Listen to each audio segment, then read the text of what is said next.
എല്ലാവർക്കും നമസ്കാരം. Welcome back to നിയാൻസ്. ചോറിൻ്റെ കൂടെ കഴിക്കാൻ നല്ല കിടിലൻ ടേസ്റ്റ് വെണ്ടയ്ക്ക കൊണ്ട് തയ്യാറാക്കിയിട്ടുള്ള കുറച്ച് കറികളുടെ റെസിപ്പിയാണ് ഇന്നത്തെ വീഡിയോയിലുള്ളത്. ആദ്യം വെണ്ടയ്ക്ക കൊണ്ട് തയ്യാറാക്കിയിട്ടുള്ള മസാലയാണ്. ഇതെങ്ങനെയാണ് ചെയ്യുന്നതെന്ന് നോക്കാം.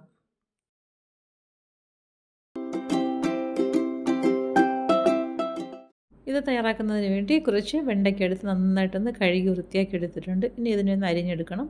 അപ്പോൾ മുകൾ ഭാഗം ഇതേപോലെ ഒന്ന് കട്ട് ചെയ്ത് കളഞ്ഞതിന് ശേഷം നമ്മൾ സാമ്പാറൊക്കെ വയ്ക്കാൻ കട്ട് ചെയ്യത്തില്ലേ, ആ ഒരു വലുപ്പത്തിൽ ഈ വെണ്ടയ്ക്ക അത്രയൊന്ന് മുറിച്ചെടുത്ത് മാറ്റി വയ്ക്കാം.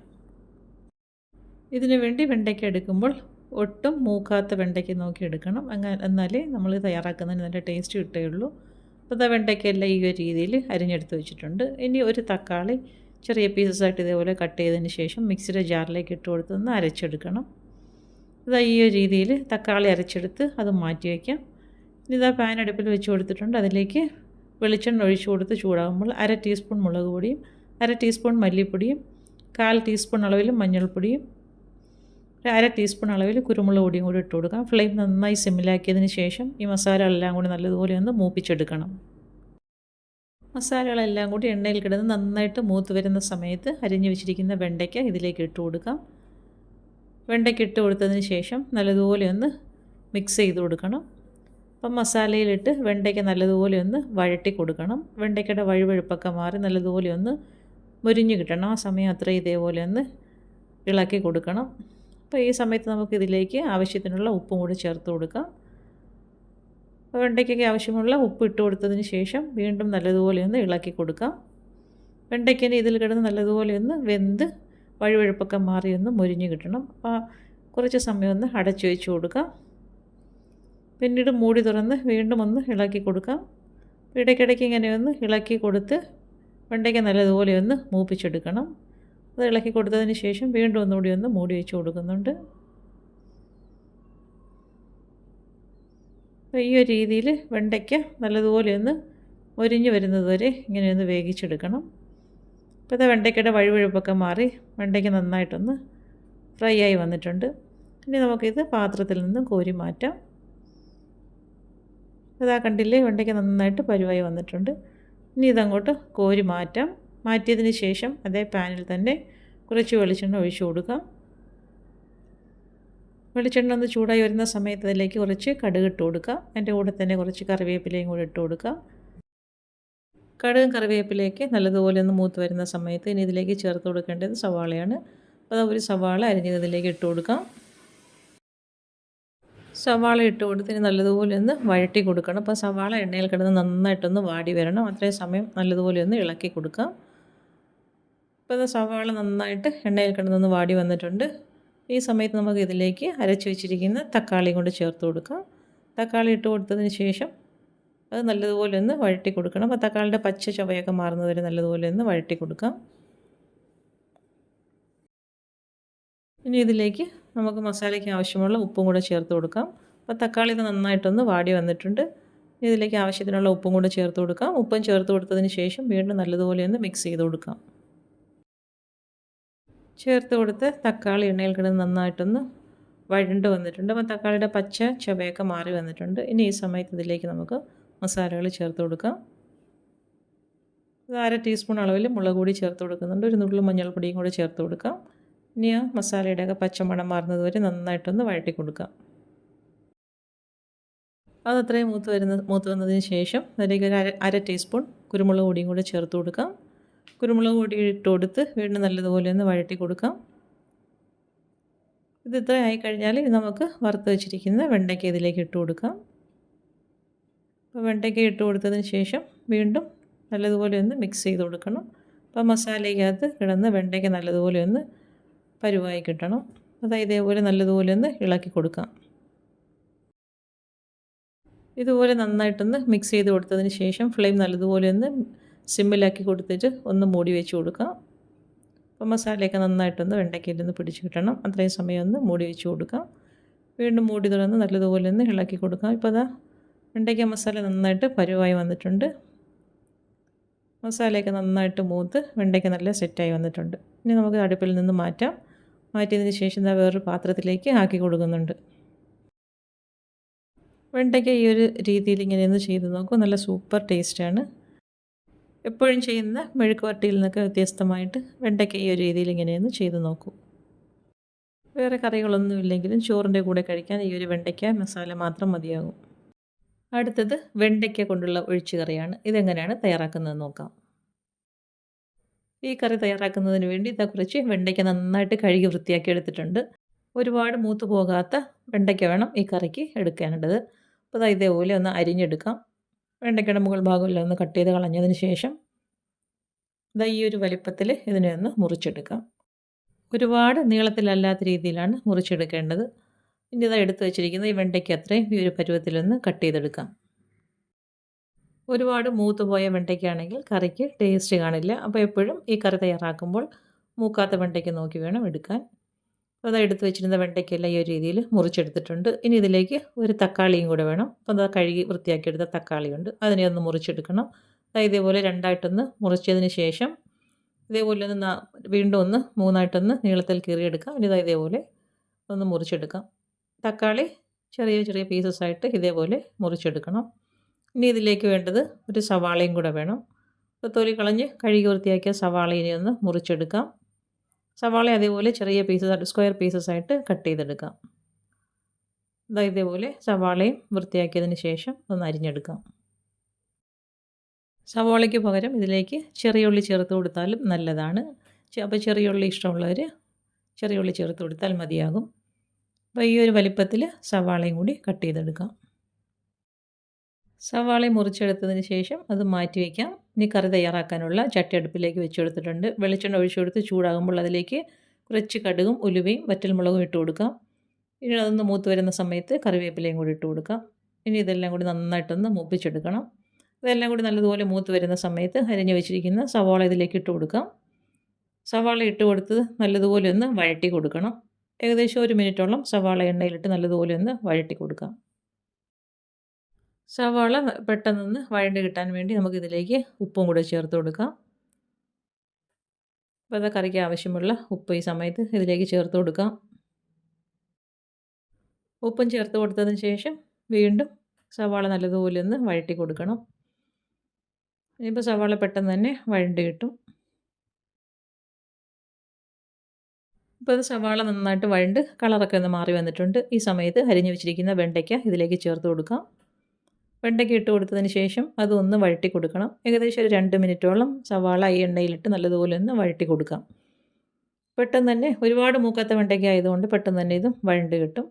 അപ്പോൾ ഈ ഒരു രീതിയിൽ നല്ലതുപോലെ ഒന്ന് ഇളക്കി വഴറ്റിയെടുക്കാം. ഇപ്പോൾ ഇതാ വെണ്ടയ്ക്ക ഇട്ട് കൊടുത്ത് ഒരു 2 മിനിറ്റ് നന്നായിട്ടൊന്ന് ഞാൻ വഴറ്റി കൊടുത്തിട്ടുണ്ട്. ഇനി ഇതിലേക്ക് 1/2 ടീസ്പൂൺ അളവിൽ മുളക് പൊടി ചേർത്ത് കൊടുക്കാം. 1 ടീസ്പൂൺ മല്ലിപ്പൊടിയും കൂടെ ചേർത്ത് കൊടുക്കണം. ഇനി ഒരു 1/4 ടീസ്പൂൺ അളവിൽ മഞ്ഞൾപ്പൊടിയും ചേർത്ത് കൊടുക്കാം. ഇനി ഇതിലേക്ക് ചേർത്ത് കൊടുക്കേണ്ടത് 1 ടീസ്പൂൺ സാമ്പാർ മസാലയാണ്. അതും കൂടി ചേർത്ത് കൊടുത്തതിന് ശേഷം നന്നായിട്ടൊന്ന് മൂപ്പിച്ചെടുക്കണം. സാമ്പാർ മസാല ഇല്ലയെന്നുണ്ടെങ്കിൽ മുളക് പൊടിയുടെ മല്ലിപ്പൊടിയുടെയൊക്കെ അളവ് കുറച്ചുകൂടെ കൂട്ടി കൊടുത്താൽ മതിയാകും. അപ്പം മസാലപ്പൊടികളെല്ലാം നന്നായിട്ടൊന്ന് മൂത്ത് വരണം. ഫ്ലെയിം നന്നായി സിമ്മിലാക്കി കൊടുത്തതിന് ശേഷം ഇതേപോലെ നല്ലതുപോലെ ഒന്ന് വഴറ്റി കൊടുക്കാം. ചേർത്ത് കൊടുത്ത മസാലകളുടെയൊക്കെ പച്ചമണം മാറി നന്നായിട്ട് മൂത്ത് വരുന്ന സമയത്ത് ഇനി അരിഞ്ഞ് വെച്ചിരിക്കുന്ന തക്കാളി ഇതിലേക്ക് ചേർത്ത് കൊടുക്കണം. ഇപ്പോൾ എന്താ മസാലകളൊക്കെ നന്നായിട്ട് മൂത്ത് വന്നിട്ടുണ്ട്. ഈ ഒരു സമയത്ത് അരിഞ്ഞ് വെച്ചിരിക്കുന്ന തക്കാളി ഇതിലേക്ക് ചേർത്ത് കൊടുക്കാം. തക്കാളിയും ചേർത്ത് കൊടുത്തതിന് ശേഷം വീണ്ടും നല്ലതുപോലെ ഒന്ന് വഴറ്റി കൊടുക്കണം. ഇനി തക്കാളി ഒന്ന് വെന്ത് കിട്ടണം. അതിനുവേണ്ടി നന്നായിട്ടൊന്ന് ഇളക്കി കൊടുത്തതിന് ശേഷം ചട്ടി മൂടി വെച്ച് ഫ്ലെയിം നല്ലതുപോലെ സിമ്മിലാക്കി കൊടുത്തതിന് ശേഷം 1 മിനിറ്റ് ഒന്ന് വെയിറ്റ് ചെയ്യാം. അപ്പോൾ അത് 1 മിനിറ്റ് കഴിഞ്ഞിട്ടുണ്ട്. ഇപ്പോൾ തക്കാളിയൊക്കെ ഏകദേശം ഒന്ന് വെന്ത് വന്നിട്ടുണ്ട്. നന്നായിട്ടൊന്നുകൂടി ഒന്ന് ഇളക്കി കൊടുക്കാം. ഇതേപോലെ നന്നായിട്ട് ഇളക്കി കൊടുത്തതിന് ശേഷം ഇനി നമുക്കിതിലേക്ക് ആവശ്യത്തിനുള്ള വെള്ളം ചേർത്ത് കൊടുക്കാം. വെള്ളം ചേർത്ത് കൊടുക്കുമ്പോൾ എപ്പോഴും ചൂടുവെള്ളമാണ് ഇതിലേക്ക് ചേർത്ത് കൊടുക്കേണ്ടത്. അപ്പോൾ അത് നന്നായിട്ട് ഇളക്കി കൊടുത്തതിന് ശേഷം ആവശ്യത്തിനുള്ള വെള്ളം ഒഴിച്ചു കൊടുക്കാം. വെള്ളം ഒഴിച്ചു കൊടുത്ത് വീണ്ടും നന്നായിട്ടൊന്ന് മിക്സ് ചെയ്ത് കൊടുക്കണം. ഈ ഒരു രീതിയിൽ നല്ലതുപോലെ ഇളക്കി കൊടുത്തിട്ട് ഈ സമയത്ത് ഉപ്പൊക്കെ ഒന്ന് നോക്കണം. ഇതേപോലെ നന്നായിട്ട് ഇളക്കി കൊടുത്തിട്ടുണ്ട്. ആവശ്യത്തിനുള്ള വെള്ളം ചേർത്ത് കൊടുക്കാം. ഒഴിച്ചുകറി ആയതുകൊണ്ട് തന്നെ വെള്ളം കുറച്ചധികം ചേർത്ത് കൊടുക്കാം. അത് വെണ്ടയ്ക്കൊക്കെ ചേർത്ത് കൊടുക്കുന്നതുകൊണ്ട് കറിക്ക് നല്ല കൊഴുപ്പായിരിക്കും. ഇനി ഒന്ന് മൂടി വയ്ക്കാം. അപ്പോൾ അതാ കറി നന്നായിട്ട് തിളച്ച് വന്നിട്ടുണ്ട്. വെണ്ടയ്ക്കൊക്കെ പെട്ടെന്ന് തന്നെ വെന്ത് കിട്ടുന്നതല്ലേ, അതുകൊണ്ട് കറി പെട്ടെന്ന് സെറ്റായി കിട്ടും. അപ്പോൾ ഇതാ കറിയൊക്കെ നല്ലതുപോലെ പരുവായി വന്നിട്ടുണ്ട്. ഇനി ഇത് കുറച്ച് സമയം ഒന്ന് ഫ്ലെയിം സിമ്മിലാക്കി കൊടുത്തതിന് ശേഷം ചട്ടി മൂടി വെച്ച് ഇട്ട് കൊടുക്കാം. പിന്നീട് ഇതിലേക്ക് നമുക്ക് ആവശ്യത്തിന് വെള്ളം വേണമെന്നുണ്ടെങ്കിൽ പിന്നീട് ചേർത്ത് കൊടുക്കാം. ഇപ്പോൾ ഇതാ കറി നല്ലതുപോലെ പരുവായി വന്നിട്ടുണ്ട്. അപ്പോൾ കുറച്ച് വെള്ളത്തിൻ്റെ കുറവുണ്ടെന്ന് തോന്നുന്നു. അപ്പോൾ ഈ സമയത്ത് കുറച്ച് ചൂടുവെള്ളവും കൂടി ഇതിലേക്ക് ഒഴിച്ചു കൊടുക്കാം. ഗ്രേവി കുറച്ച് തിക്കായിട്ടാണ് ഇരിക്കുന്നത്. വെണ്ടയ്ക്കൊക്കെ ചേർത്ത് കൊടുക്കുന്നതിന് ഒരു കറിക്കൊരു കൊഴുപ്പും കാണും. അപ്പോൾ അതിനനുസരിച്ച് വെള്ളം ചേർത്ത് കൊടുക്കണം. ഇത് കുറച്ച് ചൂടുവെള്ളം കൂടി ഒഴിച്ചു കൊടുത്തിട്ടുണ്ട്. നല്ലതുപോലെ ഒന്ന് ഇളക്കി കൊടുത്തതിന് ശേഷം കറി ഒന്ന് തിളപ്പിച്ചെടുത്താൽ മതിയാകും. അപ്പോഴേക്കും കറി സെറ്റായി കിട്ടും. ഇനി ചട്ടി മൂടി വെച്ച് ഒന്ന് തിളപ്പിച്ചെടുക്കാം.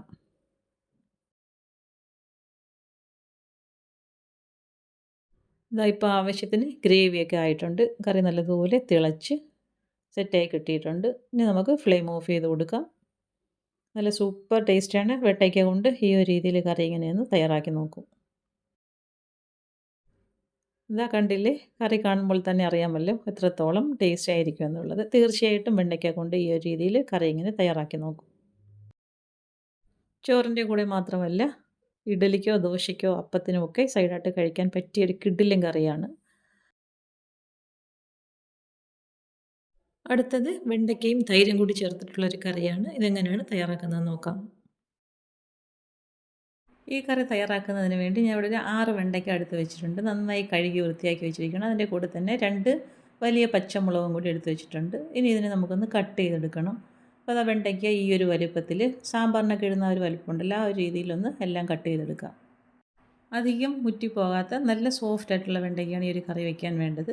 ഈ ഒരു രീതിയിൽ വെണ്ടയ്ക്ക എല്ലാം കട്ട് ചെയ്തെടുത്തതിന് ശേഷം പച്ചമുളക് ഇതേപോലെ നെടുകയൊന്ന് കീറി കൊടുക്കാം. ഇനി ഇതിലേക്ക് 1/2 ടീസ്പൂൺ മുളക് പൊടിയും 1/4 ടീസ്പൂൺ മഞ്ഞൾപ്പൊടിയും ആവശ്യത്തിനുള്ള ഉപ്പും കൂടി ചേർത്ത് നന്നായിട്ട് ഇതിനെ ഒന്ന് മസാല പുരട്ടിയെടുക്കാം. വെണ്ടയ്ക്കയുടെ നനവൊക്കെ ഉള്ളതുകൊണ്ട് തന്നെ മുളക് പൊടിയൊക്കെ അതിനകത്ത് നന്നായിട്ട് കോട്ട് ചെയ്ത് തന്നോളും. ഇനി ഇത് നമുക്കൊന്ന് വറുത്തെടുക്കാനാണ്. അപ്പം ഇതേപോലെ ഒരു ചട്ടി വെച്ചിട്ടുണ്ട്. അതിലേക്ക് അത്യാവശ്യം വെളിച്ചെണ്ണ ഒഴിച്ചു കൊടുത്തതിന് ശേഷം ഇത് നന്നായിട്ട് ഇതിനെ ഒന്ന് വറുത്തെടുക്കാം. ഇത്രയും കനത്തിലായതുകൊണ്ട് തന്നെ കുറച്ച് സമയം എണ്ണയിൽ കിടന്നാലേ ഇത് നന്നായിട്ട് മൂത്ത് വരികയുള്ളൂ. അപ്പോൾ ആ ഒരു സമയം വരെ ഇതേപോലെ ഒന്ന് ഇടയ്ക്കിടയ്ക്ക് ഇളക്കി കൊടുക്കാം. ഈ എണ്ണയിൽ കിടന്ന് ഇങ്ങനെ മസാലയൊക്കെ പുരട്ടിയെടുത്ത വെണ്ടയ്ക്ക മൂത്ത് വരുമ്പോൾ നല്ലൊരു മണമാണ്. അപ്പോൾ അതാ ഈ ഒരു പരുവാകുമ്പോഴേക്കും എണ്ണയിൽ നിന്നും കോരി മാറ്റാം. ഇനി അതേ എണ്ണയിൽ തന്നെ നമുക്ക് കട്ട് ചെയ്ത് വെച്ചിരിക്കുന്ന പച്ചമുളകും കൂടി ഇട്ടൊന്ന് വറുത്തെടുക്കാം. പച്ചമുളക് എണ്ണയിലേക്ക് ഇട്ട് കൊടുത്ത് വറുക്കുമ്പോൾ തീ നന്നായിട്ട് കുറച്ച് വെച്ച് വേണം വറുക്കാൻ. ചിലപ്പോൾ അല്ലെങ്കിൽ മുളക് പൊട്ടിത്തെറിച്ച് എണ്ണ ദേഹത്തേക്ക് വീഴും. അപ്പോൾ ആ രീതിയിൽ നന്നായിട്ട് കരുതലോടെ വേണം ഈ പച്ചമുളക് വറുത്തെടുക്കാൻ. ഇതേപോലെ നല്ലതുപോലെ ഒന്ന് കളറ് മാറി ഫ്രൈ ആയി വരുമ്പോൾ അത് എണ്ണയിൽ നിന്നും കോരി മാറ്റാം. ഇനി കറി തയ്യാറാക്കാൻ വേണ്ടത് 1 കപ്പ് തൈരാണ്. അപ്പോൾ ഇത് ഒരുപാട് പുളിയില്ലാത്ത തൈര് നോക്കി വേണം കറി വയ്ക്കാൻ തൈരെടുക്കാൻ. അതിലേക്ക് ആവശ്യത്തിനുള്ള ഉപ്പും കൂടി ചേർത്ത് കൊടുത്ത് നന്നായിട്ട് ഇനി ഇതിനെ ഒന്ന് ഉടച്ചെടുക്കാം. നല്ല കട്ട തൈരാണ് വേണ്ടത്. നമുക്ക് ഈ ഒരു രീതിയിൽ നല്ലതുപോലെ ഉടച്ചെടുത്ത് കൊടുക്കാം. ഉപ്പ് കുറച്ച് ചേർത്ത് കൊടുത്താൽ മതി. പിന്നെ കറി ആക്കിയതിന് ശേഷം ആവശ്യമുണ്ടെങ്കിൽ ഉപ്പ് പിന്നെ ചേർത്ത് കൊടുക്കാം. അപ്പോൾ ഈ ഒരു രീതിയിൽ നന്നായിട്ട് ഇതിനെ ഉടച്ചെടുക്കാം. ഇപ്പോൾ കറിക്ക് ആവശ്യമായി തൈരും റെഡിയായി കഴിഞ്ഞു. ഇനി നമുക്ക് വെണ്ടയ്ക്ക വറുത്ത അതേ ചട്ടിയിൽ തന്നെ ആ എണ്ണ മാറ്റിയതിന് ശേഷം കുറച്ച് എണ്ണ ഒഴിച്ചു കൊടുക്കാം. അതിലേക്ക് ഉലുവയും കടുകും ജീരകവും കുറച്ച് വറ്റൽമുളകും കറിവേപ്പിലയും ഇട്ട് കൊടുത്ത് നല്ലതുപോലെ ഒന്ന് മൂപ്പിച്ചെടുക്കാം. കടുകും ഉലുവയും ജീരകവും 1/4 ടീസ്പൂൺ വീതം മതിയാകും. വെണ്ടയ്ക്ക വറുത്തതിൽ നമ്മൾ മുളക് പൊടിയൊക്കെ ചേർത്ത് വറുത്തേക്കുന്നത് കൊണ്ട് തന്നെ ആ എണ്ണയിൽ മുളക് പൊടിയുടെ അംശം കാണും. അത് കിടന്ന് കരിഞ്ഞ കറിയുടെ ടേസ്റ്റ് മാറും. അതുകൊണ്ടാണ് ആ എണ്ണ വേണ്ടെന്ന് പറഞ്ഞത്. ഇനി ഇതിലേക്ക് ചേർത്ത് കൊടുക്കുന്നത് വെളുത്തുള്ളിയും ചുവന്നുള്ളിയുമാണ്. 3-4 വെളുത്തുള്ളിയും ഒരു 5-6 ചുവന്നുള്ളിയും കൂടെ ചതച്ചാണ് ചേർത്തിരിക്കുന്നത്. ഇനി അതിലേക്ക് 1 ടീസ്പൂൺ കായപ്പൊടിയും കൂടെ ചേർത്ത് കൊടുക്കാം. പിന്നീട് 1/4 ടീസ്പൂൺ മഞ്ഞൾപ്പൊടിയും കുറച്ച് മുളക് പൊടിയും കൂടെ ചേർത്ത് കൊടുത്ത് നന്നായിട്ട് ഇനി ഒന്ന് മൂപ്പിച്ചെടുക്കാം. മുളക് പൊടി വളരെ കുറച്ച് ചേർത്ത് കൊടുത്താൽ മതിയാകും. പച്ചമുളകും ചേർത്ത് കൊടുക്കുന്നുണ്ട്. നമ്മൾ അതുപോലെ വെണ്ടയ്ക്കയിൽ മസാല പുരട്ടിയപ്പോൾ അതിൽ മുളക് പൊടി ചേർത്ത് കൊടുക്കുന്നുണ്ട്. ഇനി ഇതിലേക്ക് നന്നായിട്ട് മൂത്തതിന് ശേഷം നമ്മൾ കലക്കി വെച്ചിരിക്കുന്ന തൈര് ഒഴിച്ചു കൊടുക്കാം. ഇനി നല്ലതുപോലെ ഇതൊന്ന് മിക്സ് ചെയ്ത് കൊടുക്കാം. തിളയ്ക്കരുത്. ഈ സമയത്ത് നന്നായിട്ടൊന്ന് മിക്സാക്കി കൊടുത്തതിന് ശേഷം ഫ്ലെയിം ഓഫ് ചെയ്യാം. കറി ചെറുതായിട്ടൊന്ന് ചൂടായി വന്നാൽ മതിയാകും. തിളയ്ക്കേണ്ട ആവശ്യമില്ല. ഇനി ഇതിലേക്ക് വറുത്ത് വെച്ചിരിക്കുന്ന വെണ്ടയ്ക്കയും പച്ചമുളകും കൂടി ചേർത്ത് കൊടുക്കാം. വെണ്ടയ്ക്കയും ചേർത്ത് കൊടുത്തതിന് ശേഷം വീണ്ടും നല്ലതുപോലെ ഒന്ന് മിക്സ് ചെയ്ത് കൊടുക്കാം. ഇനി അടുപ്പിൽ നിന്ന് മാറ്റാം. നമ്മളിതിലേക്ക് ഒട്ടും വെള്ളം ചേർത്ത് കൊടുക്കുന്നില്ല. ഏറ്റവും ലാസ്റ്റായിട്ട് ഒരു നുള്ള് പഞ്ചസാരയും കൂടെ ആവശ്യമുണ്ടെങ്കിൽ മാത്രം ചേർത്ത് കൊടുക്കാം. ഒന്ന് ബാലൻസ് ആവാൻ വേണ്ടിയാണ് ചേർത്ത് കൊടുത്തത്. ആവശ്യമുണ്ടെങ്കിൽ മാത്രം ചേർത്ത് കൊടുത്താൽ മതി. നന്നായിട്ടൊന്ന് മിക്സ് ചെയ്ത് കൊടുക്കാം. ഈ സമയത്ത് ഉപ്പ് ആവശ്യമുണ്ടെങ്കിൽ ഉപ്പും കൂടി ചേർത്ത് കൊടുക്കാം. അപ്പോൾ എന്താ വെണ്ടയ്ക്ക തൈര് കറി നന്നായിട്ട് സെറ്റായി വന്നിട്ടുണ്ട്. ഈ കറി നമ്മൾ വെച്ച ഉടനെ ചോറിൻ്റെ കൂടെ കഴിക്കാൻ എടുക്കരുത്. ഒരു 2-3 മണിക്കൂർ കഴിഞ്ഞതിന് ശേഷം എടുക്കുന്നതാണ് ഏറ്റവും നല്ലത്. വെണ്ടയ്ക്കയിലും ആ മുളകിലും ഒക്കെ തൈരൊക്കെ നന്നായിട്ടൊന്ന് പിടിച്ച് വരണം. ആ ഒരു സമയത്താണ് ഈ കറിക്ക് നല്ല ടേസ്റ്റ്. ഇതിൽ തേങ്ങയും വെള്ളവും ഒന്നും ചേർക്കാത്തത് കൊണ്ട് തന്നെ പിറ്റേ ദിവസത്തേക്കും വെച്ചിരുന്ന് ഉപയോഗിക്കാനും നല്ലതാണ്. അപ്പോൾ ഈ ഒരു വെണ്ടയ്ക്ക തൈര് കറി ഈ ഒരു രീതിയിലൊന്ന് തയ്യാറാക്കി ചോറ് കഴിച്ച് നോക്കൂ. സൂപ്പർ ടേസ്റ്റാണ്. വേറെ ഒരു കറിയുടെയും ആവശ്യമില്ല. കണ്ടാൽ തന്നെ അറിയാമല്ലോ. അടുത്തത് വെണ്ടയ്ക്ക കൊണ്ട് തയ്യാറാക്കിയിട്ടുള്ള ഒരു കിച്ചടിയാണ്. അപ്പോൾ ഇതെങ്ങനെയാണ് ചെയ്യുന്നതെന്ന് നോക്കാം. ഈ ഒരു കിച്ചടി തയ്യാറാക്കുന്നതിന് വേണ്ടി ആവശ്യമുള്ള വെണ്ടയ്ക്ക നന്നായിട്ടൊന്ന് കഴുകി വൃത്തിയാക്കി എടുക്കാം. കിച്ചടിയൊക്കെ തയ്യാറാക്കാൻ വെണ്ടയ്ക്ക എടുക്കുമ്പോൾ ഒരുപാട് മൂത്ത് പോകാത്ത വെണ്ടയ്ക്ക നോക്കി എടുക്കണം. അപ്പോൾ ഈ ഒരു രീതിയിൽ വട്ടത്തിൽ എടുത്ത് വെച്ചിരിക്കുന്ന വെണ്ടയ്ക്ക അത്രയും ഒന്ന് മുറിച്ചെടുക്കാം. നന്നായിട്ട് കനം കുറച്ച് അരിഞ്ഞെടുക്കുകയാണെന്നുണ്ടെങ്കിൽ പെട്ടെന്ന് എണ്ണയിലിട്ട് വറുത്ത് കോരി എടുക്കാൻ പറ്റും. അപ്പോൾ ഈ അരിഞ്ഞ് വെച്ചിരുന്ന വെണ്ടയ്ക്ക അത്രയും എണ്ണയിലേക്ക് ഇട്ട് കൊടുത്തൊന്ന് വറുത്ത് കോരി എടുക്കാം. നന്നായിട്ടൊന്ന് മൂപ്പിച്ചെടുക്കണം. ആ ഒരു സമയം അത്രയും എണ്ണയിലിട്ട് ഇതിനെ ഒന്ന് വഴറ്റി കൊടുക്കാം. വെണ്ടയ്ക്ക് നന്നായിട്ട് മൂത്ത് കിട്ടിയാലേ കിച്ചടിക്ക് നല്ലൊരു ടേസ്റ്റ് കിട്ടുകയുള്ളൂ. അപ്പോൾ ഈ ഒരു രീതിയിൽ എണ്ണയിലിട്ട് നന്നായിട്ടൊന്ന് മൂപ്പിച്ചെടുക്കാം. വെണ്ടയ്ക്ക പെട്ടെന്നൊന്ന് മൂത്ത് കിട്ടുകയില്ല. കുറച്ച് സമയം എണ്ണയിലിട്ട് ഇങ്ങനെ ഒന്ന് ഇളക്കി കൊടുക്കേണ്ടി വരും. ആദ്യം വെണ്ടയ്ക്കയുടെ വഴുവഴുപ്പൊക്കെ ഒന്ന് മാറുന്ന സമയത്ത് അതിലേക്ക് ആവശ്യത്തിനുള്ള ഉപ്പും കൂടി ചേർത്ത് കൊടുക്കാം. ഉപ്പും ചേർത്ത് കൊടുത്ത് ഈ ഒരു പരുവത്തിൽ നന്നായിട്ടൊന്ന് മൂപ്പിച്ചെടുക്കാം. നന്നായിട്ട് മൂത്ത് വരുന്ന സമയത്ത് എണ്ണയിൽ നിന്നും ഇതേപോലെ ഒന്ന് കോരി മാറ്റിയെടുക്കാം. ഇനി ഇതിലേക്ക് ചേർക്കാൻ നമുക്കൊന്ന് അരപ്പ് തയ്യാറാക്കിയെടുക്കാം. അതിനുവേണ്ടി ആവശ്യമുള്ളത്രയും തേങ്ങ മിക്സിയുടെ ജാറിലേക്ക് ഇട്ട് കൊടുക്കാം. ഇനി അതിലേക്ക് ചേർത്ത് കൊടുക്കേണ്ടത് ജീരകമാണ്. 1/2 ടീസ്പൂൺ അളവിൽ ജീരകം ചേർത്ത് കൊടുക്കാം. അതേപോലെ തന്നെ ഒരു 1/2 ടീസ്പൂൺ അളവിൽ കടുകും കൂടി ചേർത്ത് കൊടുക്കാം. ഇനി കുറച്ച് ചുവന്നുള്ളി ഇതേപോലെ ഒന്ന് കട്ട് ചെയ്ത് അതിലേക്ക് ഇട്ട് കൊടുക്കാം. ഇനി ആവശ്യത്തിനുള്ള വെള്ളവും കൂടി ഒഴിച്ചു കൊടുക്കാം. പിന്നീട് ഇതിനെ നന്നായിട്ടൊന്ന് അരച്ചെടുക്കണം. നല്ല രീതിയിൽ ഇതേപോലെ ഒന്ന് അരച്ചെടുത്ത് മാറ്റി വയ്ക്കാം. അതൊരു പാത്രത്തിലേക്ക് ഒഴിച്ചു കൊടുക്കാം. ഇനി ഇതിലേക്ക് വേണ്ടത് തൈരാണ്. അപ്പോൾ ആവശ്യമുള്ള തൈര് ഇതേപോലെ എടുക്കാം. ഒരു പാത്രത്തിലേക്ക് എടുത്തു കൊടുക്കാം. അതിലേക്ക് ആവശ്യത്തിനുള്ള ഉപ്പും കൂടെ ചേർത്ത് കൊടുക്കണം. ഇനി നമുക്ക് കിച്ചടി തയ്യാറാക്കാം. അപ്പോൾ അരപ്പും തൈരും റെഡിയായി കഴിഞ്ഞു. ഇനി വറുത്ത് വെച്ചിരിക്കുന്ന വെണ്ടയ്ക്ക കിച്ചടി തയ്യാറാക്കാനുള്ള പാത്രത്തിലേക്ക് ഇട്ട് കൊടുക്കാം. ഇനി അതിൻ്റെ പുറത്തേക്ക് ആവശ്യത്തിനുള്ള അരപ്പൊഴിച്ചു കൊടുക്കാം. അരപ്പൊഴിച്ചു കൊടുത്തതിന് ശേഷം ഇനി ആവശ്യത്തിനുള്ള തൈര് ചേർത്ത് കൊടുക്കാം. തൈര് പുളിക്കനുസരിച്ച് ചേർത്ത് കൊടുക്കാം. പിന്നീട് അതിലേക്ക് ആവശ്യത്തിനുള്ള ഉപ്പും കൂടി ചേർത്ത് കൊടുക്കാം. ഉപ്പും ചേർത്ത് കൊടുത്തതിന് ശേഷം നന്നായിട്ടൊന്ന് മിക്സ് ചെയ്ത് കൊടുക്കണം. ആ വെണ്ടയ്ക്കയും തൈരും അരപ്പും കൂടി നല്ല രീതിയിലൊന്ന് മിക്സ് ചെയ്ത് കൊടുക്കണം. പിന്നീട് ഇതിലേക്കൊന്ന് താളിച്ചൊഴിച്ച് കൊടുത്താൽ മതിയാകും. നല്ല സൂപ്പർ ടേസ്റ്റിലുള്ള വെണ്ടയ്ക്ക കിച്ചടി റെഡിയായി കഴിഞ്ഞ് നന്നായിട്ടൊന്ന് മിക്സ് ചെയ്ത് കൊടുത്താൽ മതിയാകും. അപ്പോൾ ഇന്നത്തെ വീഡിയോ ഇത്രയേ ഉള്ളൂ. ഇഷ്ടമായ ലൈക്ക് ചെയ്ത് സബ്സ്ക്രൈബ് ചെയ്ത് സപ്പോർട്ട് ചെയ്തേക്കും. എന്തെങ്കിലുമൊക്കെ അഭിപ്രായങ്ങളുണ്ടെങ്കിൽ കമൻറ്റ് ചെയ്യൂ. വീണ്ടും അടുത്ത വീഡിയോയിൽ കാണുന്നത് വരെ ബൈ ഫ്രം നീ ആൻഡ്സ്. Thanks for watching.